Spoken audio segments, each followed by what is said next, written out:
Salam dəyərli izləyicilər, şəkildə gördüyünüz məsələnin həllinə bir yerdə baxaq. Sistem sərbəst buraxılır. K cismi ilə səth arasında sürtünmə əmsalı 0,5-dir. İpin gərilmə qüvvəsi bizdən soruşulur. Biz sistemi sərbəst halda buraxdıqda görürük ki, MY cismi MX cismindən ağır olduğu üçün sistem bu şəkildə aşağı doğru hərəkət edəcək. Aşağı doğru hərəkət etdiğinde ipdəki gərilmə qüvvəsi yuxarı yönələcək burada. Burada isə ipdəki gərilmə qüvvəsi sağ tərəfə yönəlmiş olacaq. Və təbii ki, burada MX cismi səth boyu sürtündüyündə onun hərəkətinin əksinə bir sürtünmə qüvvəsi təsir edəcək. Hər bir cisim üçün biz əvəzləyici qüvvənin tənliyini yaza bilərik. MX cismi üçün əvəzləyici qüvvənin tənliyini yazsaq, MXA bərabər olacaq. Hərəkət sağ tərəfədir. Sağ tərəfə təbii ki, burada gərilmə qüvvəsi yönəlmişdir və hərəkət sağ tərəfə olduğu üçün gərilmə qüvvəsindən, yəni sağ tərəfə təsir edən qüvvədən, onun əksinə təsir edən sürtünmə qüvvəsini çıxmalıyıq. Digər cismin hərəkətinə baxdıqda görərik ki, cisim aşağı doğru hərəkət edir. MY cismi üçün biz yazacağıq ki, aşağı doğru MY cisminə ağırlıq qüvvəsi təsir edir. Buna biz MY deyə bilərik.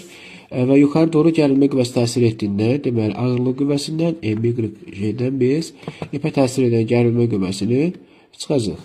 Və bu iki hərəkət tənliyi, bu tənliklər cisimdə hərəkət tənliyi olacaqdır.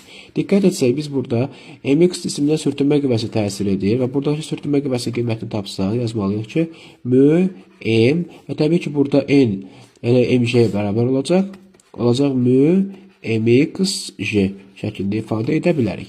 Və biz burada sürtünmə qüvvəsinin qiymətini tapa bilərik. 0,5 sürtünmə əmsalıdır. Kütləmiz 2-dir, J də 10. Və bu hasildə görərik ki, MX cismi ilə səth arasında 10 newtonluq sürtünmə qüvvəsi vardır. Bizdən ipin gərilmə qüvvəsi soruşulur. Biz əvvəlcə bu tənliklərə əsasən tapa biləcəyik gərilmə qüvvəsini və burada biz ilk olaraq sistemin təcilini tapmalıyıq. Və bu tənlikləri biz tərəf-tərəfə toplasaq, alarıq ki, MXA üstəgəl MYA bərabər. Təbii ki, burada tərəf-tərəfə topladıqda diqqət etsək, gərilmə qüvvəsi burada mənfidir, yuxarıda isə müsbət olduğundan cəmi 0 verəcək və biz MYJ çıxılmış F sürtünmə şəklində ifadə almış olarıq. Və biz burada sistemin təcilini tapsaq, alacaq ki, MYJ çıxılmış F sürtünmə bölünmüş MX üstəgəl MY. Biz burada A-nı mötərizə xərcini çıxarsaq, bu şəkildə almış olarıq. Demək, bizdə MY cisminin kütləsi verilib 8 kg, J 10-dur.